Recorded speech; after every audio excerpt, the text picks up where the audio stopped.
If somebody held a gun to your head and said you have 30 days to get a client through cold email, but you only get one subject line and you get one script, what are you saying? This is literally the exact system. We just do an offer. Hey guys, today I am here with the most underrated YouTuber of all time. And the reason I say that is because I am, somebody who is farther along into my SMMA journey. And every single time this guy releases a video, I learn something new. Literally, I spent 2 hours diving into one of his videos just last week, and it completely restructured my entire cold email approach with the companies that I work with.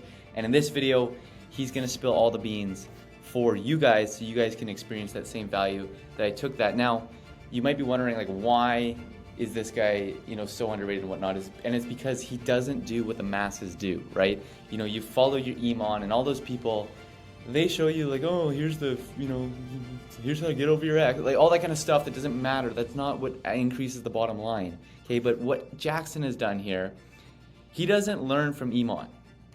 Jackson learns from the people who teach the people like Iman.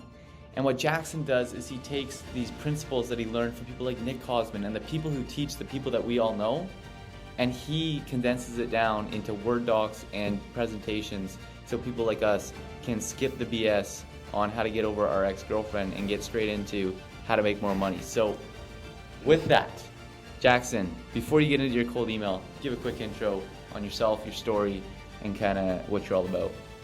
Yeah, so I'm Jackson. I'm a 20-year-old agency owner. I've been in the game since really July, really summer of 2022. I was in the real estate niche, and it's just solving the problem of trying to book appointments. I had a ridiculous amount of success when it came to cold email, and I just found a predictable way to basically always keep my calendar packed. And that's exactly what I'm going to be showing you guys today, step by step from start to finish, how to set up your domains, how to, find leads so, you can scrape thousands and thousands of emails, with a couple clicks. And then most importantly, how to write cold emails that, actually turn those emails into appointments on your calendar. And then a couple more technical stuff so, you can maintain sending a ridiculous amount, thousands of cold emails per day, without ending up in spam. So I'm going to go ahead and share my screen, and we're going to dive right into it. Awesome. So here we are in the Google Doc, and this is literally the exact system that, the cold email system that got me to $6,000 per month in a hyper-competitive niche as a complete beginner. So if any of you guys are just getting into, this SMMA world, you can use cold email to, scale to $6,000 and above, as a beginner. It's super easy to learn and it's super efficient. So, before we get into the technical side, I'm going to tell you guys kind of a story, behind this system and how I created it. So, when I first started my agency, I tried sending cold emails the way that Agency Navigator, which is Eman's course, taught me, just to see little to no results. Now, the biggest problem with Agency Navigator's cold email methods is that they're extremely outdated. Most of Eman's clients came from referrals and paid traffic. The last time he sent a cold email was probably in 2019/2020, when the SMMA marketplace was completely different.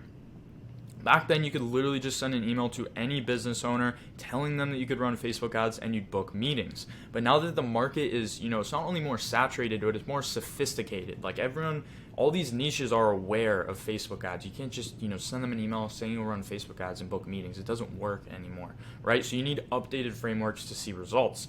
And there's still hundreds of agency owners sending cold emails the old way, wondering why they can't sign clients. And that's exactly, why we're filming this video. So, I just spent $1,500 on Iman's course. I tried, his client acquisition strategies using cold email, and they're just extremely outdated. I saw no results, but, I was determined to make cold email work, so I searched the internet for answers from low-key agency owners who are still in the trenches, right? So you guys want to go and learn from people who are actively running an agency, right? So not Iman. After spending weeks on YouTube and being favored by the algorithm, I finally found an up-to-date framework. I created a new script based on this framework and sent out 100 cold emails. The next morning, I woke up to 2 booked appointments on my calendar. The first one was a brokerage owner in Texas, and the second one was with a Zillow Premier agent in Florida.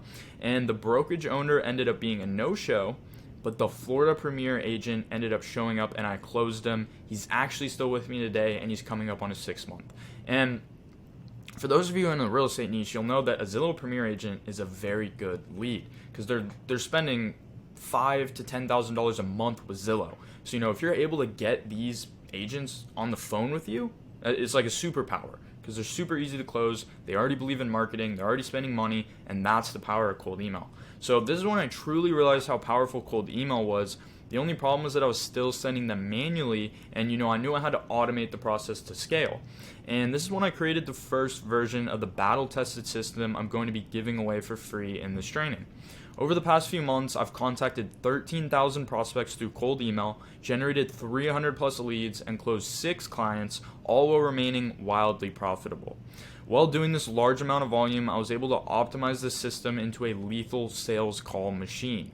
In this video, I'm going to walk you through step by step how to build an automated and scalable system that can send 300 to 1,200 plus cold emails every day that actually book meetings with 80% and above open rates for just $120 to $300 per month in software expenses.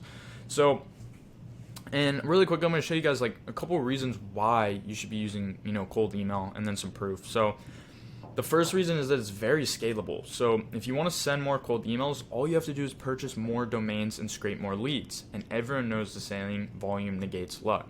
So a lot of other outreach channels like LinkedIn, it's very hard to scale and increase the amount of outreach you're doing per day. But that's one of the best parts about email is you just buy more domains. You could literally buy 100 domains and send 100,000 emails per day if you wanted to. So it's very, very, very scalable, and it's predictable. So based on your conversion rate, you'll know exactly how many emails it takes to close one client. This allows you to predict the growth of your business. So if you're keeping track of, all your performance indicators, you'll know, exactly how many emails you need to send to acquire a client. And this allows you to, calculate how many domains you need to buy to hit the exact number of clients that you're trying to close. And another big, pro of cold email is you get real-time feedback.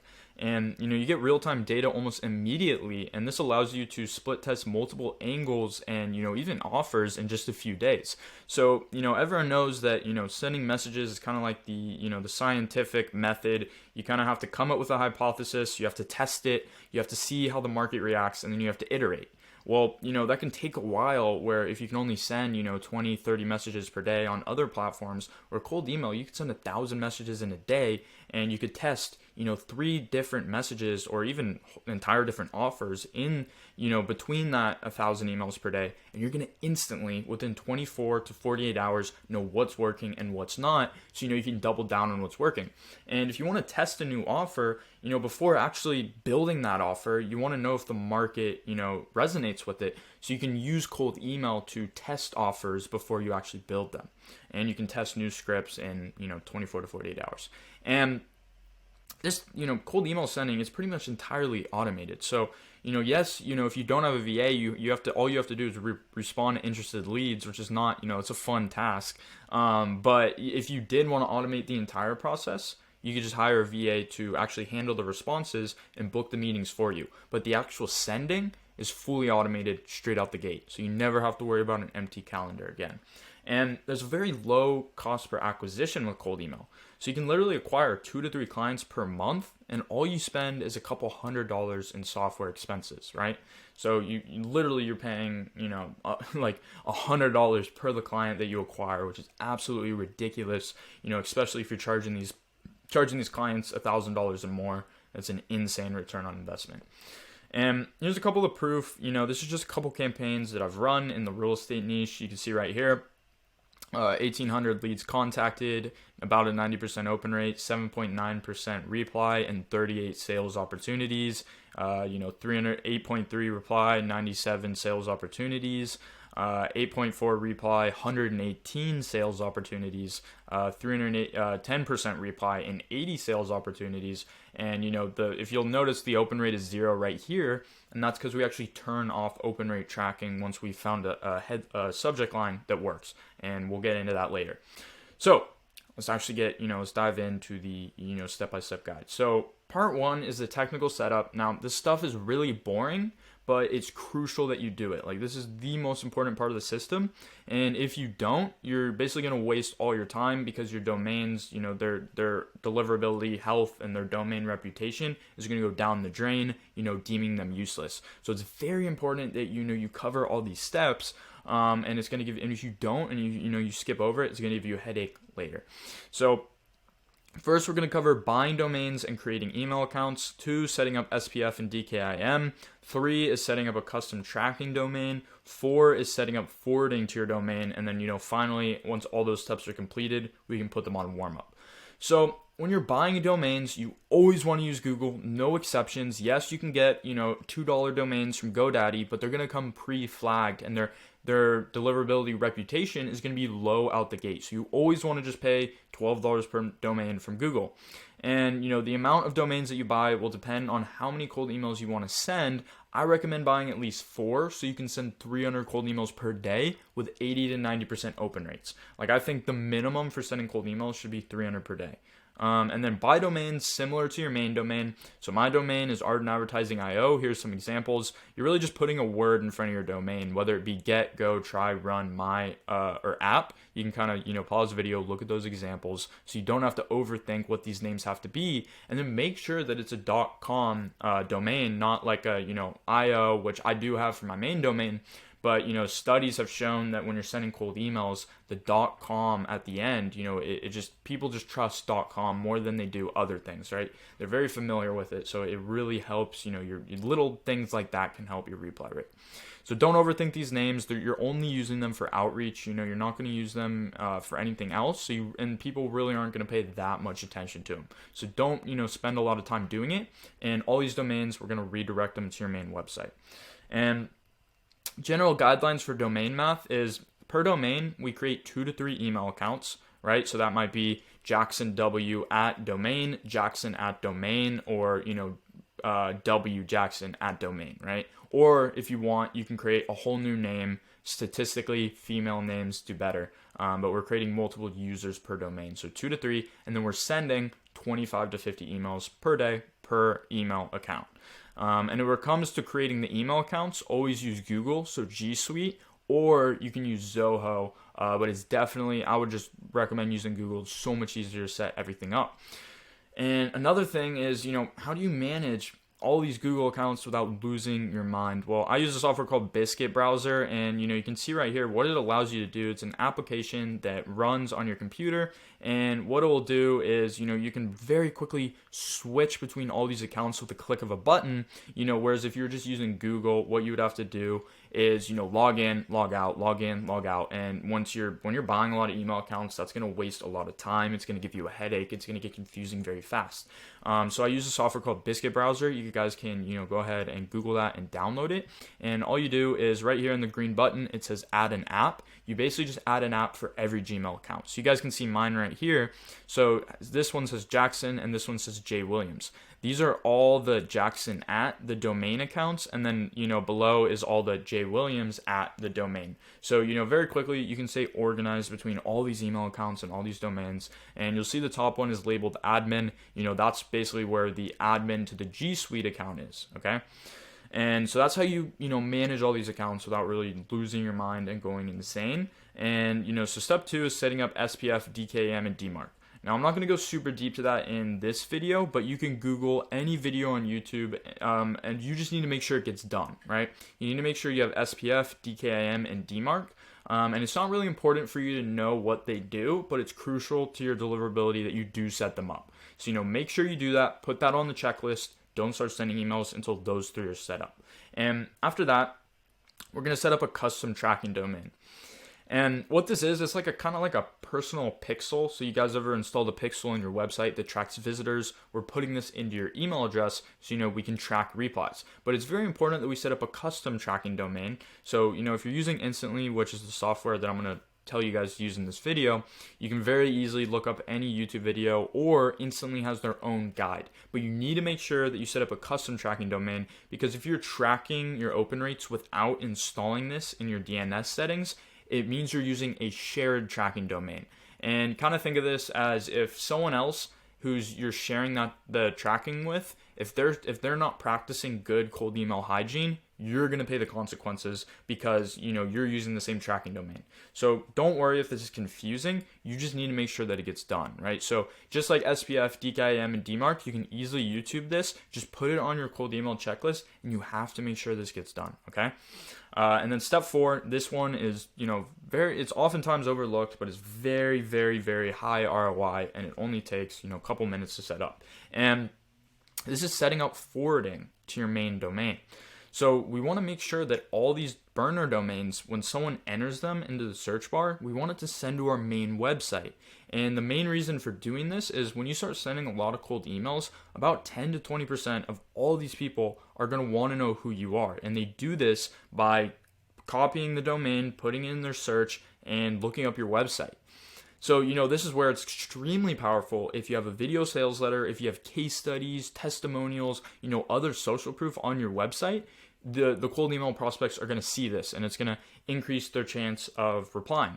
And funny story, one of the clients that I closed, he actually didn't respond. One of my 6 clients, he didn't respond to the cold email at all. He just pasted in my domain, and since I had forwarding set up, it took him straight to my website where he watched a case study on my website and then booked a call. And he never responded to the cold email. The only reason that he booked a call and became a client is because I set up forwarding. And I booked countless appointments from, my website just from cold email leads being led there from the forwarding. So how you do this is extremely simple. You're just going to want to go to your domain settings. So in Google, and then you'll see the website button on the left-hand side. You click that for each domain, and then you click add a forwarding address, and then you just enter in, your main website. And another cool, little thing for you guys is there's a software called SMS Spa. So you can see the website right here. It's smspva.com. And the reason why you want to use this website is when you're activating a lot of Gmail accounts, it's going to, in order to set up 2-factor authentication, which you need to add the email account to instantly, you can only use your phone number. I think it's about 5 or 6 times, or else you have to wait like a really long time.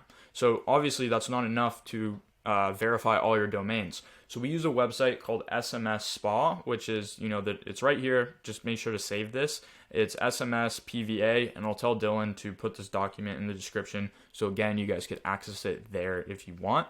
And all you do is you rent a phone number for 12 minutes on this website, and you just enter it into the verification, and it's going to send you a code to the website. You copy the code, and you'll lose access to that number after 10 minutes. So it's very important that you create backup codes. And once you create backup codes, you go to your Biscuit browser, and then you'll see there's these 3 little dots next to each account, and there's a note section once you click that, and it'll let you access that note section, and you paste the backup codes in that note section. So if you ever get logged out of these accounts and it asks you to enter the phone number, you just click that you have a backup code instead, and then you'd edit the note section and you just paste it in, okay? So this is what you do if you need to, activate multiple accounts and you've already used your phone number too much. So once we have, all the technical stuff set up, we forward all the domains to our main website, it's time to activate warm-up. So guys, there's really no question, Instantly is the best cold email software to use. Obviously, Lemlist is a really good software, but there's just one reason why you don't want to use it, and it's because they charge you per email account. So if you're trying to scale, it's going to cost you, it's like $100 per email account. So if you have 10 email accounts, you're going to be paying like $1,000 a month, where Instantly, the most you have to pay is like $100, and then you can send, I think it's like 15,000 to 25,000 emails a month, which is enough, obviously, right? And you don't have to pay any more than that 100, and you can have literally hundreds of email accounts on there if you want. You don't get charged per email account. So that's why we use Instantly. It's great software, and once all the technical stuff is set up, we need to put our email on warm up in Instantly. So, you go to Instantly and you go to the email account section, you click add new, and this is where you're going to want to, follow their steps or watch another YouTube video on how to connect your email accounts. But once they're all connected, in the email account hub, you'll see it'll look like this. You just want to click the enable warm-up setting. And once we've done that, we're going to leave it on warm-up. You want to make sure all your domains are on warm-up, and you're just going to leave them like that for 14 days. So while those domains are warming up, we want to start scraping leads. So as soon as they come out of warm-up, we can start blasting out cold emails and filling up the calendar.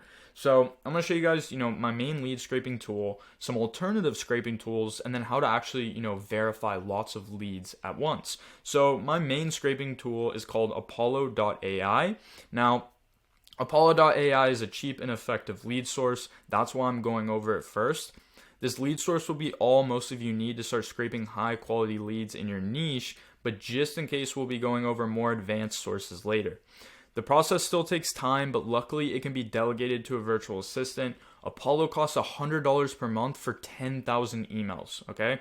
So a lot of you guys are going to Fiverr and you're paying $100 for like 1,000 emails, right? So you get 10,000 emails for $100 a month. And after verification, so once you clean this list, realistically, there's going to be about 5,000 to 6,000 emails left that are clean. So, still $100 for 6,000 emails, like 6,000 emails is at least going to get you 2 to 3 clients. So it's pretty good, right? And this is enough to get you at least 2 clients at minimum. Not bad for $100, right? So once you've set up Apollo and you bought it, you kind of have this little search thing like this. You click the search button, you go to people, and you just have all these filters. So the 2 main filters you need to worry about are job titles and location. So all you want to do is, you want to start typing in the job titles that you want to target. So, for me, I'm in the real estate niche. So what I do is I put realtor, real estate agent. You want to type out really all the possibilities of titles because it's scraping this data from LinkedIn. And so, for example, someone's job title might be real estate sales agent. And if I don't put that, it's not going to scrape all the real estate agents. So if there's multiple like job titles for your niche, you want to put those in. And another thing is if you click on advanced, under it, you can disclude job titles. So like what I do is for the real estate niche is for the disclude, I disclude all commercial real estate agents because I only work with residential agents. And then I noticed that some insurance agents occasionally were accidentally, getting scraped. So I exclude any common job titles that might get confused with a real estate agent, by the system. It doesn't happen often, but if there's any, like if you're really niching down, you definitely want to exclude people. So like the real estate niche example is really good. If you only work with commercial agents, then you need to exclude if you only work with residential agents, then you need to exclude commercial agents. So, any job titles you might want to exclude, you can do that. Now, the next big filter is location. So if you only work with agents inside of Canada, you want to set this to Canada. If it's the US, you want to set it to the US. If it's both, you can set both. And if it's a specific state, you can do that as well. So, you can really get niche down with your targeting. And if you want, you can use that in your messaging because it's going to give you it's basically going to give you a variable in the spreadsheet of where that lead is, so you can propagate that in your cold emails. So, and you can also use the disclude filter for location. So if you want to disclude agents in a specific area, you can do that in the exclude filter. So all these filters that Apollo has, right? The name, the job titles, the company, the location, the amount of employees, the industry, the technologies, all these allow you to include and exclude. So, your goal is to get the list as small as possible and as niche down as possible. So you want to be excluding and including, multiple different filters. And another big thing that you can do is they let you filter, like if you're targeting companies, you can choose the amount of employees they have, right? So typically companies who have more employees, they're making more money. Well, that's not always true because they might have shot profit margins, but you get where I'm going with this. You can use these other filters to your advantage. And once basically what you do is you could look up any YouTube video on like how to save leads from Apollo. Again, this is kind of a cut down version, so I'm not going to show you guys an Apollo tutorial in this video, but it's very easy to save those leads. And from what I've heard now with Apollo is that they don't let you export all the leads anymore, and you're just going to want to use a plugin called Instant Data Scraper. And you could look up this on Twitter, you could look up this on YouTube, and there's going to be tutorials. But to get around their new export limits, you're going to have to use that. But don't worry, I'm also going to give you guys, multiple lead scraping options. Apollo is really just most straightforward and best. Okay, so Apollo is enough to get the job done, but if you need very specific leads, or you want a little bit higher quality leads, or if you need more than just 6,000 leads per month, without having to buy multiple Apollo accounts, here's some other scraping tools I like to use. So I just use Sales Navigator with 2 different softwares. And the reason I use Sales Navigator, and before you skip this method, because you think Sales Navigator is expensive, I'll show you guys right now how to get it for $20 to $30 a month. So if you guys didn't know, there's people on Fiverr, and with Sales Navigator, there's something called an enterprise account where someone can pay them a lot of money and they get a specific amount of licenses to give out Sales Navigator. So there's people on Fiverr who buy these licenses and they resell them for cheaper. So if you just go to Fiverr and you search up Sales Navigator Premium, just look for someone who has a couple reviews. So here's an example right here. She has 5 good reviews. I would contact her. I would send her the money. And if it doesn't, I've never been scammed doing this. It's worked every time. I've consulted a lot of people on doing it and it's worked for them. You just want to make sure they have at least, 5 or more positive reviews. And once you pay them on Fiverr, they'll send you a Google form. You'll fill that, and then your account will have Sales Navigator within 24 hours, and you'll be all good to go. So once you've had Sales Navigator, Sales Navigator is a great database. They're similar to Apollo, except it's basically everyone who's on LinkedIn, and you get access to hundreds of filters, so you can filter down this database and hyper-target your niche. And to extract emails from Sales Navigator, I use a tool called Find Email, and they're super straightforward, super simple to use. They have a ton of tutorials on their website. They'll basically let you extract, and what's cool about Find Email is they actually verify the leads. So you don't have to, after you extract the leads from Sales Navigator, you don't have to go verify them yourself. Find Email will automatically verify the leads, and you only pay for verified leads. And Find Email also works with Apollo. So if you want to just use Find Email as a plugin in Apollo, it will automatically scrape the whole list of leads and verify them for you. So if you're okay with paying a little bit more to save time, definitely use Find Email. And if you're curious about the price, it's $100 per month for 5,000 verified emails. So it's basically the same as Apollo, except you don't have to go through the extra time of verifying because they do it for you. And then I think it's like $250 a month for 15,000 verified leads. So that's going to be a good option for those of you who are scaling with cold email, and it's going to save you a lot of time. And they actually have this little filter too, where if they think a lead doesn't match your filter, they'll kick them out and they won't make you pay for them. So it actually kind of cleans up your list a little bit too, which is super cool. They're probably the best scraping software that there is. So definitely check out Find Email. An alternative option that's a little bit cheaper is Lead Hype. And again, that's self-explanatory. It just integrates with Sales Navigator. You'd paste your Sales Navigator search and it would export it to an email list. So those are 2. So what I use for alternative scraping methods, and these are honestly, if you want high quality leads and you're okay with paying a little bit more, I would use Sales Navigator over Apollo. But honestly, you're probably going to be using both. If you just want to scrape a lot of emails, 5,000 or more per month, you're probably going to be using these closely together. And you want to run them as separate campaigns so you can see the data and which leads are better. But before I go on a tangent, those are the alternative scraping tools. So once you've used either Apollo or Sales Navigator with Find Email, you scraped a ton of leads. So what's next? So if you scrape the leads from Apollo, you have to verify them. If you scrape the leads from Find Email, you don't have to verify them. And why do we have to verify leads? So a lot of these tools, a lot of these emails, say for example, a lot of these databases, people are constantly switching companies. And when they switch companies, their email changes, right? So if I'm a real estate agent and I work for Keller Williams, my email would be, jacksonw@kellerwilliams.com.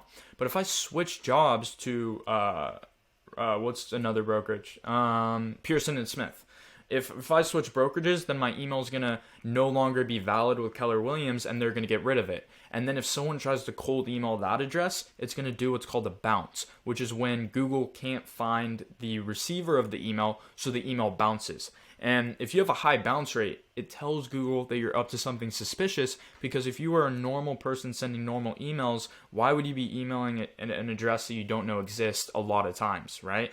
So what we want to do is we want to clean these lists to keep our bounce rate below 2%. And this plays a giant role in your deliverability, which is how many emails actually land in the inbox. So you always want to scrape your leads. You always want to clean the leads that you scrape, or it's going to really harm your cold email health. And so if you want to scrape them, I use bulk mail checker. This is the website right here. It's bulkmailchecker.com. They're a little bit slower than other verification platforms, but they're the cheapest. So you can clean about 10,000 leads for $10, but it'll take about 10 hours. So it takes like an hour per 1,000 emails, and that's probably the best option if you're trying to save a little bit of money and you don't mind waiting. But if you're in a rush, you can use Million Verifier, and they cost a little bit more, and it's going to get you the same result as Mail Checker, bulk Mail Checker, just a lot quicker. So if you want to save time, you can use Million Verifier, but you have to clean your leads, okay? Unless you get them from Find Email, because they'll do it for you. But if you're scraping leads from Apollo or anywhere else besides Find Email, you need to clean your leads, or it's going to screw over your domains permanently, okay? So part 3 is email copywriting templates. Now, this is probably the part you've all been waiting for. So we're going to be covering subject lines, templates and follow-ups, and how to actually respond to, leads who respond positively but don't book an appointment. And then I'm going to show you how to leverage your signature. So I like writing extremely short and simple cold emails. A rule of thumb is that your cold email should fit on an iPhone screen, and the reason for this is because there's studies, and I don't know what the exact percentage is, but a large percentage of people read their emails on their phone. So we want our cold email to be able to fit on their phone, as that's a large percentage of the prospects who we're sending cold emails to, they're going to be reading it on their phone. And if they can't fit it on their phone, the chances of them, paying attention to it goes down. So we want this to fit on an iPhone screen, okay? And most people overthink it when it comes to writing good cold emails, but it's really much more simple than you think. So I've included in this Google document this little template file, but we're just going to dive into it right here. So the first step of a cold email is a subject line. And some of the best performing subject lines are this simple, guys. All of these subject lines have worked really well, getting you anywhere from 80 to 90% open rates. I would always go for first name, quick question. I've never seen this subject line fail. And if you use one of these subject lines and it has a below 80% open rate, it's probably a problem with your leads or something on the technical side.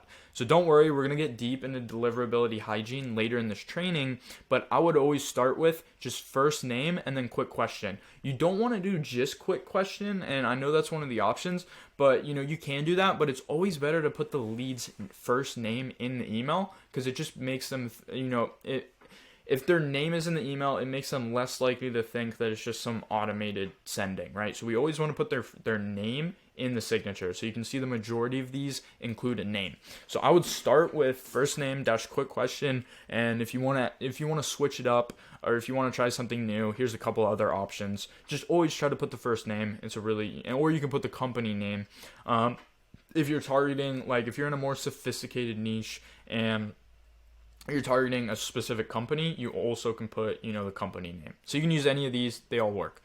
So now let's get into the cold email. I'm going to give you guys 2 templates. Now you don't want to copy these exactly, you want to use these outlines. So the outline of template 1 is compliment, case study, call to action. So we have our subject line, which is John, quick question, and then we just say, hey Tom. And another thing you can do is sometimes I like to just take away the hey, and I just do John and then this. Because everyone who sends a cold email says hey, so when it's like this, it looks a little more personalized, and it kind of helps. It's just this little thing that helps you stand out, okay? And you'll notice the first line is compliment. So this is where you want to give a compliment that's related to your niche. So when I was working with real estate agents, I would compliment them on their reported sales on Zillow. And you're probably wondering, if we scrape all these leads, how do we find that number? Well, what you can do is you can search up the lead's name on Zillow. You go through your lead list, and then it will show you how many reported transactions they have, and you just put that number in the spreadsheet. So then when you upload it to Instantly, you can use it as a variable, and it will auto-populate that number for every lead. And you don't have to do this yourself. You can hire a $3 an hour virtual assistant. You can even just hire someone off Fiverr to do that for you. But this is adding a little bit of personalization. Now, something else you can do is, if you don't want to spend the time looking up a compliment for every single lead, because that can take a lot of time, it can cost a lot of money to hire a VA to do it. What you can do is you can leverage the filters. And what I mean by this is, there's a college section in Apollo and Sales Navigator's filters. So what you can do is you can filter out all the leads who went to Arizona University. And you could say, I noticed you graduated from Arizona University, go Sun Devils. And I don't know if that's their mascot. I think it is. If it's not, don't make fun of me. So what you want to do is, you can leverage those filters to do mass personalization, but that's basically a compliment, right? That's kind of the same as a compliment. It's just saying, hey, I noticed you graduated from Arizona, go Sun Devils. So you can also use that if you don't want to go back and do a custom compliment, because that can take time and money and resources. And the next line is a case study. So you want to get really good at writing out case studies in sentence form. So here's an example of one. It's specialized in helping realtors add an additional 6 figures in GCI through American-based inside sales agents. Recently, we helped John Doe, a realtor in Florida, list a home in just 10 days of receiving a live transfer from our American-based inside sales team. Are you able to take on more listings? Just let me know and I'll send over a few times to chat. So you'll notice that, this is literally, it's so simple. It's just 3 sentences. This cold email will print you meetings. If you have a good case study that can easily be described in a sentence, this is your go-to email, okay? And you'll notice this call to action, we're going straight for the meeting, and I'll get more on this later. And then I like saying, just kind regards, and then you put your signature. You can say thanks, you can say whatever you want. But maybe you don't have a case study, or maybe you're in a niche where it's really hard to describe your case study just through, a couple sentences, because we want to keep this on an iPhone screen. So if you have like a difficult case study that it's hard to describe, or maybe you don't have any case studies, right? Maybe you're doing this to get your first client. Well, here's the second template, and it's just personalization, offer, and then call to action. So what you'll notice is for the personalization, we're just leveraging location based. So you could do something like this as well. You could do the Go Sun Devils, the college thing. You just want to personalize it somehow. The easiest way to personalize is with location, because all these variables, the city and state, will already be in your spreadsheet that you get from Apollo or Sales Navigator. So you can automatically have those go in using variables in your cold email sending software like instantly. So like for example, this personalization sentence is just, I was searching for an orthodontist in Lubbock, Texas, and you came up first, right? So we're keeping it simple, super simple personalization. We don't have to have anyone write these lines for us. We're just using the variables that we already have to work with. And the after personalization, we just do an offer. And again, guys, you'll notice all these cold emails are just 3 sentences, and that's because that's what fits on an iPhone screen. So we help orthodontists like yourself bring on 5 to 10 new patients every month. And if we don't bring you at least 5 in the first 30 days, you don't pay us anything. So we're just stating what we do, and then we're giving our offer after, right? So if you have a guarantee, this is very easy to do, and this will do very well. So you just want to give a quick introduction to who you help and what you do for them, and then basically your guarantee. Or you could just put your offer, but you want to make sure you have a cold, friendly offer. You want to make sure your offer can be stated in 1 to 2 sentences. If it takes longer to that, then you really want to condense it down to just 1 to 2 sentences. And after you've stated your offer, then you go for the call to action. And you'll notice both of these emails have totally different call to actions. So this first one is what's called a hard call to action, and that's where just going in straight for the meeting. Just let me know, I'll send over a few times to chat. So that's a hard call to action. Whereas template 2, we have a soft call to action. We're just asking if, mind if I send more info? Or you can also say, mind if I send a quick Loom video, right? So you can either do this, and this is a soft call to action. We're not just asking them straight to book a meeting. Now, you can mix and match these call to actions. You can use this one with template 1. You can use template 1's call to action with template 2. You really want to test both. Like, I always do the mind if I send more info, because a lot of people will just say yes, and that means they have enough interest that they're a lead, and then I can get them in my CRM, and I can nurture them with content, with case studies. I can send them looms, and I can very quickly fill up my CRM with interested leads. Whereas the other one, a lot of people don't want to book a time on that first email, so you'll have a lower response rate. You'll still be able to book meetings, but the mind if I send more info, it fills up your CRM with leads, and you'll have to do more follow-up, but you can actually book more appointments by doing the mind if I send more info or mind if I send over a quick loom. Okay? And then just thanks or kind regards, and then your signature. So guys, these are the two templates. You can mix and match these, but both of these I have used, and both of these have booked me a ridiculous amount of appointments. And you really just want to, contextualize these scripts to your niche, right? So you kind of want to use your niche's language, right? You want to, like, you'll notice I said GCI in the first email. Like, only real estate agents know what that word is. Like, you guys are probably wondering, what's GCI? It's gross commission income.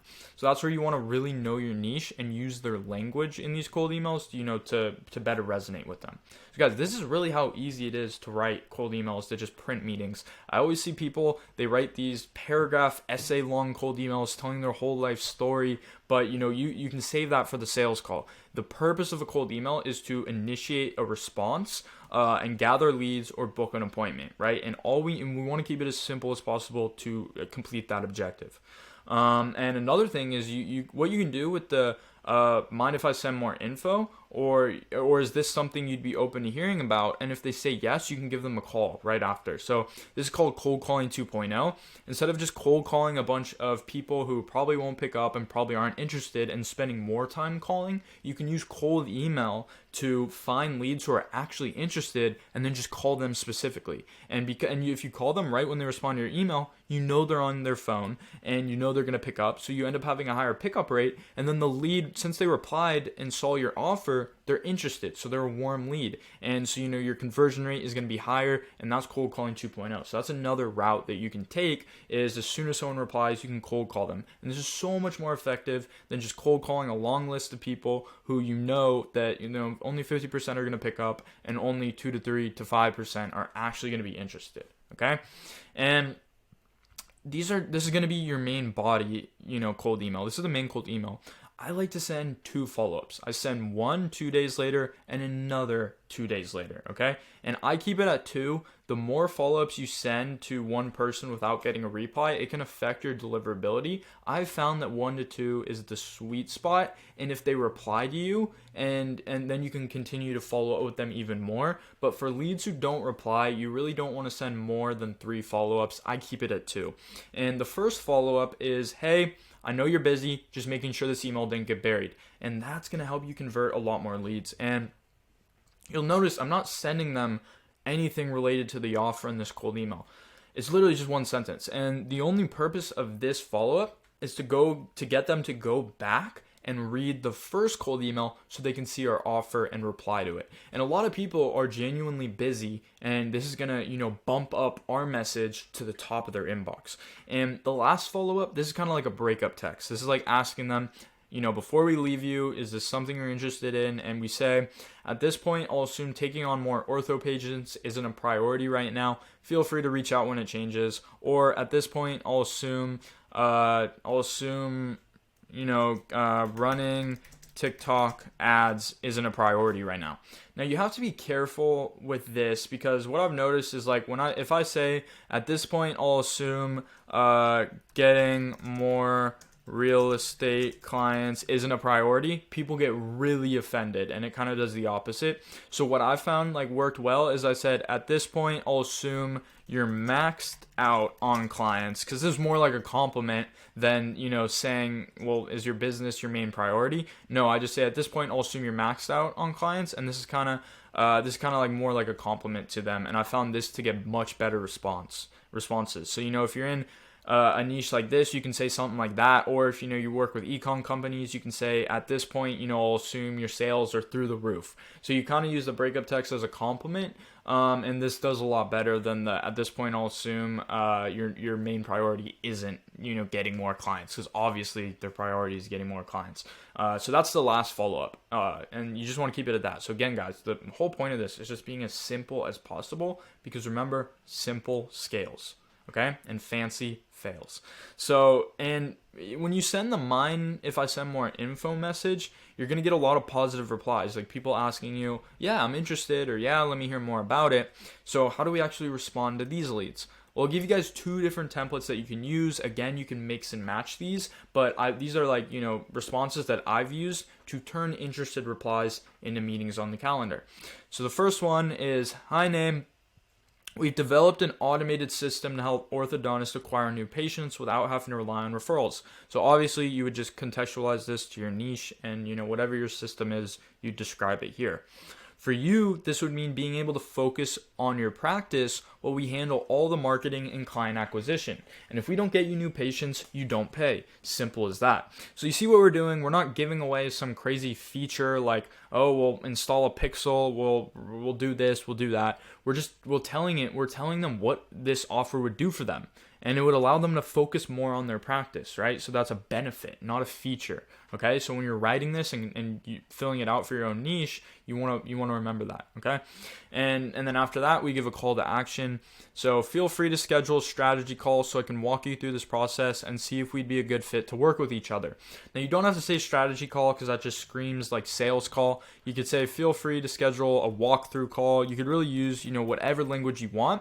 But remember, with cold email, you can test things very quickly. So you want to be testing all these different variables and really finding out what works best, right? You want to approach this like a scientific method. You want to come up with a hypothesis. You want to send out a lot of cold emails. You want to get feedback from the market, and then you want to iterate, right? You always want to be testing. You should never be sending the same thing. You always want to be testing to see if you can increase your booking rate and increase your reply rate. So like for example, and I don't want to go off topic, but I really like this point, is that in something that I do is that you don't want to just be sending, once you find something that works, you don't want to just leave it running. What I do is I'll let 70% of the emails go out, be what I know what's working, and the other 30% of cold emails I send is testing new things to see if I can replace the message that's in the 70% of the messages, right? So you always want to be sending like 30% of your cold emails should be testing new ideas to see if you can find a better response rate and a better booking rate. And then you would replace the current message that you're sending 70% of your emails as with that. And then you try, testing something to see if you can get even better than that. You never want to just be sending the same cold email. You always want to be trying new things and innovating. And positive reply 2 is, hey name, we focus on helping roofers triple their revenue with the power of advertising and funnels. Now, I probably wouldn't use the word advertising or funnels. You could literally just say we focus on helping roofers triple their revenue, right? We don't want to use words like advertising or marketing. Your company seems to be in our wheelhouse, and the more I browse your website, the more it seems like the right fit. We want to fill your pipeline up with client leads. Would Monday at 2 p.m. suit you for a quick chat? And you can honestly even take out the we want to fill up your pipeline, and this is just super simple, right? So we focus on helping roofers triple their revenue. Your company seems to be right in our wheelhouse, and the more I browse your website, the more it seems like you're the right fit. Would Monday at 2 p.m. suit you for a quick chat? So that's super simple. This is if they reply positively, okay? If they ask for more info, you can literally just send them this, or you can send them a Loom, or you can cold call them, right? These are all things you want to be testing. Okay, so if you remember what I mentioned is that a lot of these leads who reply positively, when you send them this positive reply response, they might not, you're probably going to have to follow up with them on that. Like once you send them this, they might not respond, and you want to be following up with them even more. So even if they replied positively on the second follow-up for the first email, once they've replied with us, it's safe to send more follow-ups, okay? And because that tells Google that we're just having a regular conversation. So if you send them this and they don't reply, you just want to send them this. So, hey Jesse, just following up on my last message, did you want to have a quick 15-minute chat? Just let me know. Kind regards, and then your signature. And literally what I'll do is if they don't respond to this follow-up, I'll send them a second one, because remember, we always want to send 2 follow-ups once they've replied or once they're a new lead. So what I do for the second follow-up is I literally just do this again and then add a comma, right? And so it's super simple, and that's what and this works.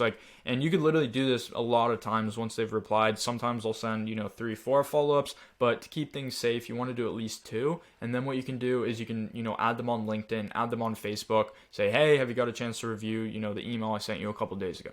And you don't want to do too many follow-ups with cold email, because when Google and all these algorithms and these sending domains, when they see that you're not having a regular conversation, like you're sending someone an email and then they reply to you and then you reply, when you're just sending and not getting replies, it tells them that you're kind of like spamming them.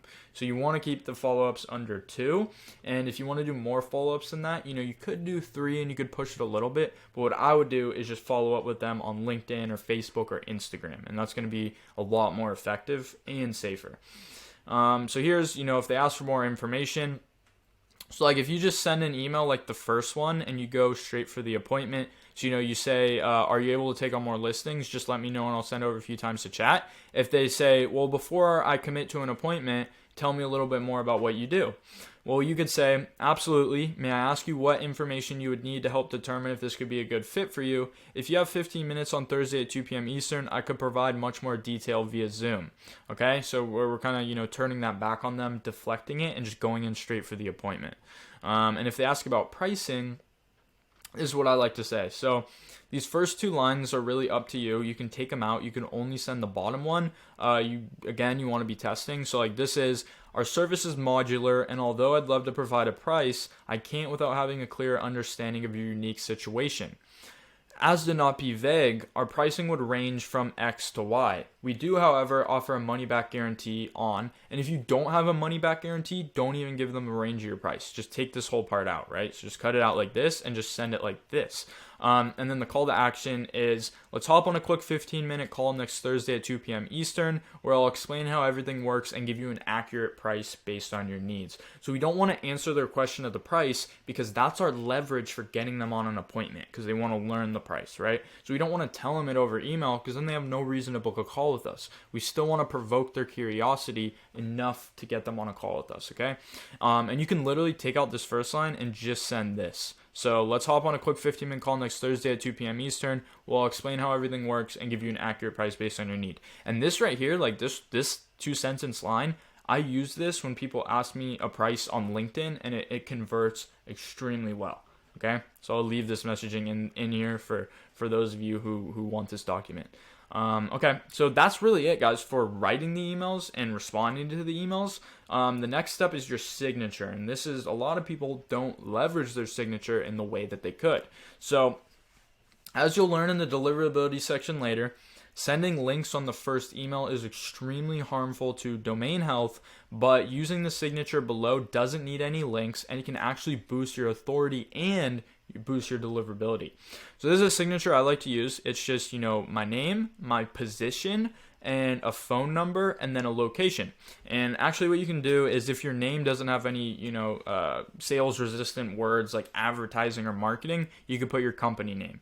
So if my company name was Odyssey, I would just put that right there. And you want to put the company name under there. And you'll notice I don't put founder for the position. I don't put CEO. And the reason for this is because a lot of people know that if someone calls themselves a founder or a CEO, one, they're either running a business in their parents' basement, or they actually are. But most CEOs or founders, they don't refer to themselves as that often, right? It's not... Tim Ferriss talks a lot about this, how he's tested it a lot, and putting these professional titles like account manager gets a much better reply rate, and it actually creates a little bit of authority, because if you're an actual corporation, like, why would the CEO and founder be cold emailing a bunch of prospects? They wouldn't, right? The account manager or someone else would. So you want to make your title like account manager or something manager, and these do really well. So you can boost your authority, basically. And then you can put the company name, as long as it doesn't have any words like advertising or marketing. And then you put your phone number. And the reason you put your phone number is, if you have a really good offer, some of these leads, they're just going to call your phone number. And I've had this happen like 2 or 3 times, where a lead will literally just call me and it turns into like a discovery call. So you want them to easily be able to access you, but it also tells Google that we're a legit sender, because their algorithm picks it up and they know that a spammer wouldn't be including their phone number, right? And then we put our address, and you don't have to put your full address. I just put the city, the state, and the zip code. And the reason I do this is, 1, it looks really professional, and 2, the algorithm picks up that we have an address in our email, and it increases increases our deliverability, right? Because a spammer wouldn't have their phone number and their address in an email. So this is how you want to structure your signatures, and it's going to boost your authority, it's going to get you some inbound calls, and it's going to help your deliverability, okay? So part 4 is sustaining deliverability. So no matter how safe you are, all domains end up losing deliverability over time. But I'm going to show you how to maintain 80% deliverability, for up to a year or maybe even more. So we'll be covering the 50-50 ratio, how to ramp up sending after warm up, spin tax, maintaining good hygiene, and the deliverability doctor, and then finally email rotation. So step 1 is the 50-50 ratio. Now, see, lots of people go wrong with this part, and it ends up screwing them over after a few months of running their cold email campaigns. You should never, this is underlined, send more than 50 emails total per email account. This includes warm-up and cold emails. Yes, warm-up stays on indefinitely after the 14 days. This reverses the damage caused by sending lots of cold emails every day. So the 50-50 ratio means we want to send 50% warm-up and 50% cold emails. So since we should never go above 50 emails per day, that means we're only going to send 25 cold emails per account, while we're also sending 25 warm-up. And the reason we do this is because all the emails that are cold, they have a really low response rate. But the emails that are warm-up emails, they have an automated 30% response rate. So all the cold emails that we're doing are doing damage to our reputation because they have a low response rate. But the warm-up emails have a high response rate automatically. So it's kind of reversing the damage and stopping our domain, reputation from going down. So you always want to leave warm-up on. Like I see a lot of people, they just leave warm-up on for 14 days and then they turn it off forever. No, once warm-up is on, you leave it on. And you want to stick to this 50-50 ratio. You can kind of, make it 40-60, but 50-50 is the safest. It's going to help you have better deliverability. It's going to help these domains last longer. So genuinely, if you want to scale up a campaign, buy more domains and create email accounts, don't try to increase, the amount of cold emails that you send. And this is going to help you maintain 80 to 90% open rates while sending thousands of emails a day for months and months and months, okay? So a lot of people, after warm up, they just go straight to sending 25 cold emails per day. But there's actually a better way to do this, and it's called a ramp up. And you can start sending cold emails safely with an email account that has been warmed up for at least 14 days. So that's the minimum. The longer you warm it up, the better. Like if you have time and you warm up an email account for a month, great. That's going to help you a lot. But a lot of us, we want to get to booking appointments quickly and we want to get to filling up our calendar. So 14 days is the minimum, okay? And don't just start sending 25 per day, because remember the 50-50 ratio, so 25 cold emails. Don't just start sending 25 cold emails per day straight out the gate. You want to do what's called a ramp up. So you want to start with 1 to 5 emails per day as soon as it's out of warm up. And then 4 days later, you want to go to 5 to 10 emails per day. And then another 5 days later, you want to bring it up to 10 to 15. So basically, every 5 days, you bring up the amount that you're sending, like 5. Basically, every 5 days, you just increase the amount of cold emails you're sending by 5.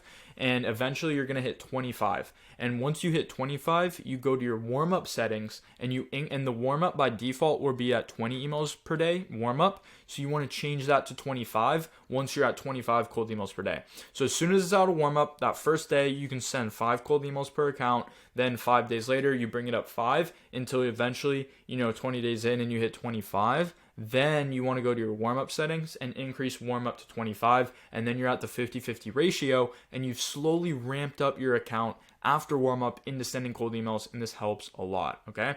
So spin tax. Spin tax is, another tool that you can use to really help your deliverability. So there's something called a digital footprint with, sending cold emails. And if you're sending the same cold email, for months on end, the algorithms are going to pick up very quickly that, hey, this person is probably promoting something, and that's against our terms of service. So we're going to start sending his email to spam. So we want to decrease our digital footprint by putting in variables. Now, an easy way to put in variables is with spin tax. This allows us to create, multiple lines of text in one email. So all you do is you copy this right here. You just do random and then line, text 1, text 2, text 3. You have to leave the random. Do not edit this. But text 1, text 2, and text 3, you can change these. So let's say, for example, that I want to say, I could do this. Like for the start, I could say, like before the person's name, I could say hi, I could say hey, and I could say hello. And then what it will do is the first email, it will say hi, and then the person's, so it would look like this. Like if it was actually in instantly, it would be, right? So it would look like this. So the first email, it would say hi, the person's name. So hi, Bob. The next email it sends, it would say hey, Bob. And then the third email it sends, it would say hello, Bob, right? So what this does is it creates variables, and you can do more than 3. All you would do is add another bracket and then add another variable, and you can do this for your call to action, right? You can put 2 call to actions, and it just makes every email look different. And the more you have, the better. The more places you can find to put a spin tax, the better your deliverability is going to be in the long run. And Instantly also has an A to Z split testing feature. So instead of using split tax and instead of using spin tax, you can actually just create, like A through D. So just like four or 5 different emails using their feature, and it basically functions the same. But if you want to have multiple variables in one email, then you use spin tax. So why is spin tax necessary? Spin tax will make sure that each email is unique as possible, which in turn increases your deliverability.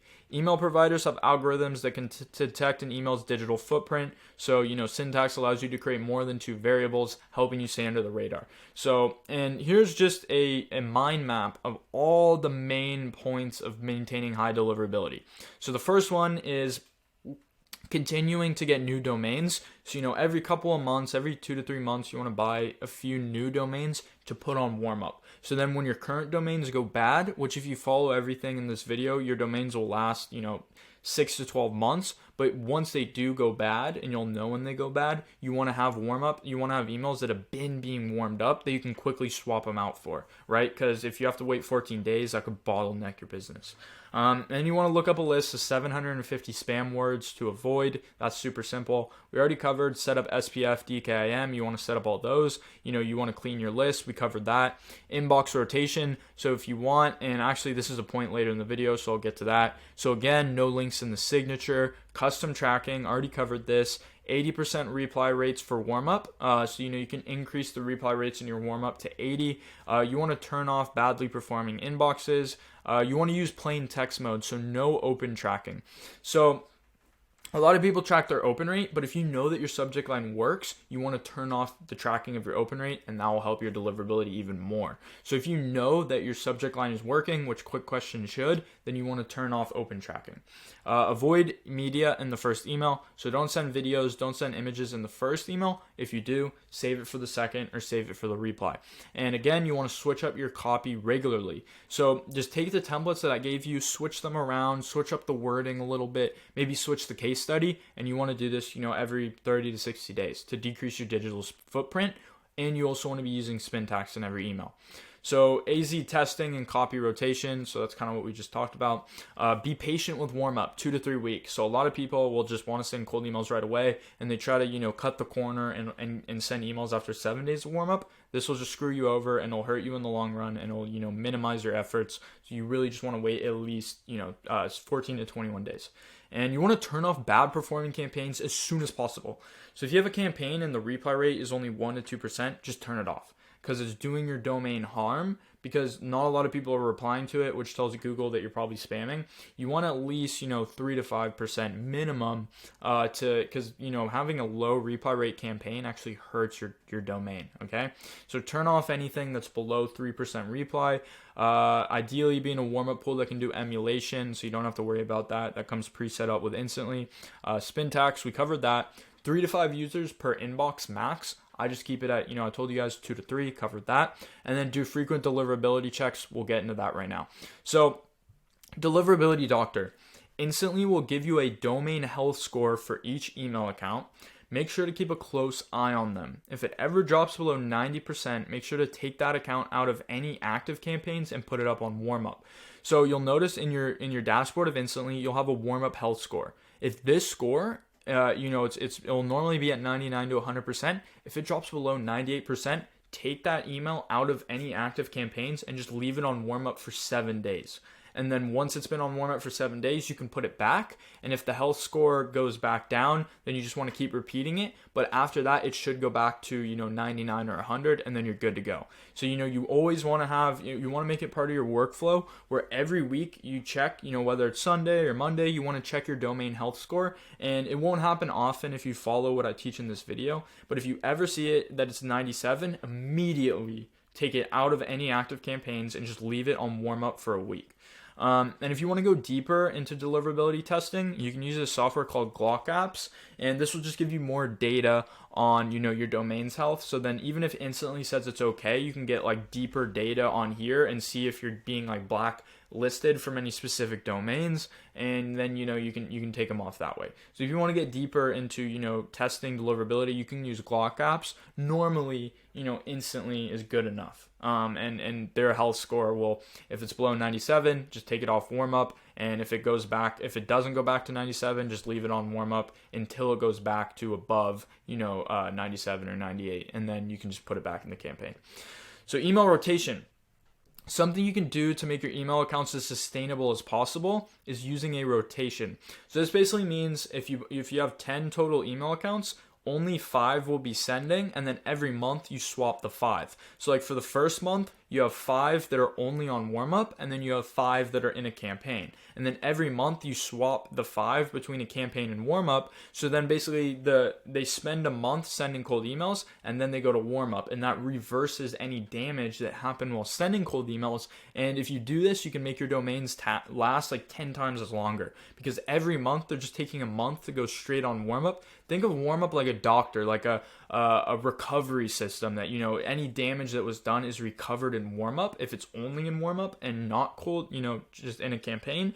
So if you're swapping domains between warm up and sending every month, you're increasing the life of your domain. So that's something you can do, if you want.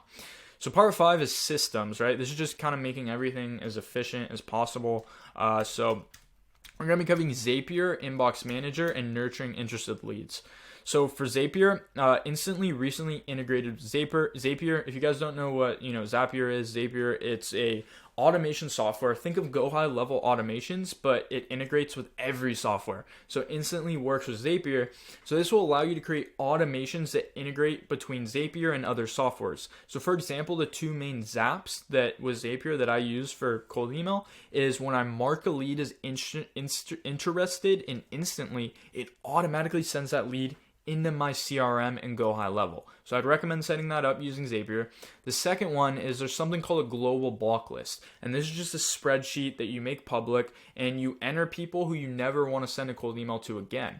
And you can set up an automation so that you can mark a lead as uninterested and instantly it automatically sends that lead's email to the spreadsheet, and then every time you upload new leads to instantly, it will automatically filter out this block list. Now the reason you want to do this is that you're going to get a lot of leads who tell you to F off, or they're going to say no, they're not interested, and you want to put these leads on your global block list, because what this does is it builds you up a list of unqualified prospects. So then in the future, when you're scraping leads from other sources, you don't want to email these people again because they're likely to block your email. And when someone blocks your email, it really hurts your deliverability. So you don't want to be sent, double cold emailing people who got pissed off the first time. And you can also put your clients on this global block list so you don't accidentally cold email them. So, when you upload a list, it'll automatically filter all these people out. So those are 2 main Zapier, notifications I use, Zapier automations I use with cold email, but you can add a lot more. Like you can set it up so you get a text message every time someone replies, so then you can quickly check it and call them.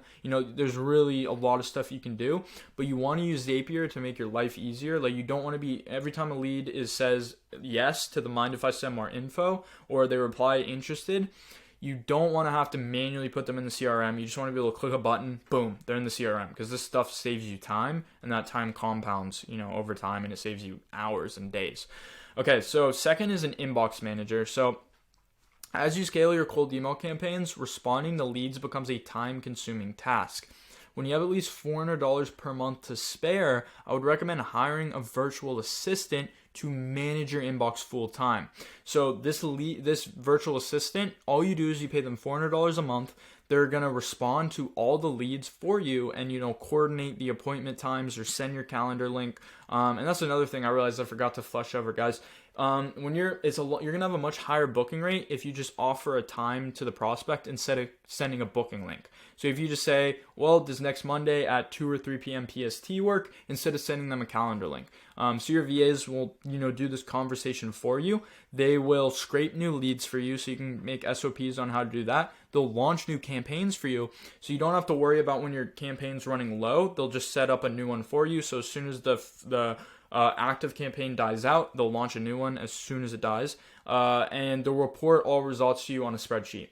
Now, how to hire an inbox manager, that's like a whole topic for another day. But once you guys scale, you definitely want to do this. So, you don't have to reply to leads all day, and you don't have to reload campaigns. So you can work on other parts of your business, and the calendar is just getting filled up automatic. And all you do is you pay the VA $400 per month to basically be full-time, and then you pay for all the software. So all it costs you is, $700, $800 per month, and your calendar is being filled up every day without you having to do any work. It's literally all automated at that point. So the next part is nurturing interested leads. So as you start sending cold emails, you're going to quickly fill up your CRM with leads who responded positively to one of your cold emails but didn't book an appointment.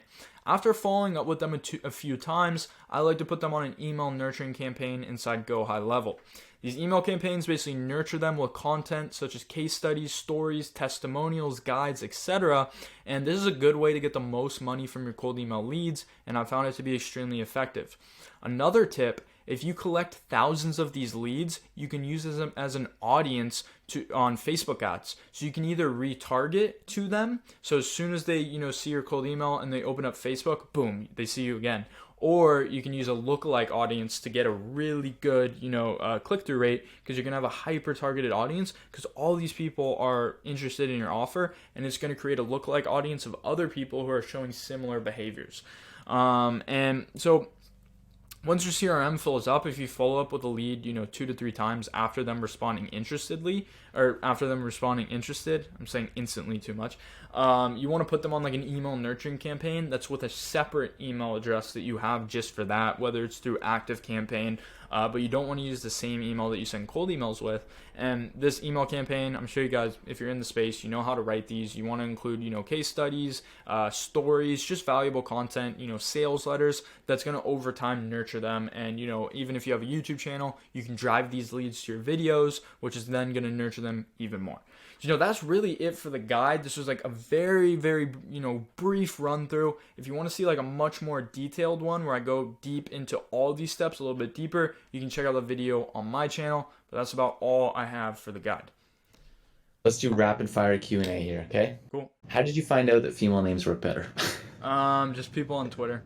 I haven't tested it, but I've talked to a lot of people and heard of people on Twitter who just like show the proof that female names just have like a 1%, 2% boost. How many emails do we have to send out before we realize it's a winning or a losing script? Probably about 500 to 1,000. Minimum 500. And is there any benchmarks with like reply rate or meeting booking rate that you work off of? It gets really tricky at scale, and the conversion rates end up dropping a lot after tens of thousands of emails. So I would aim at least for a, not per email that you send, but per lead that you contact, a 0.5% or 1% booking rate, and then at least a 5% reply rate. And something to keep in mind really quick though is reply rate does not matter in cold email.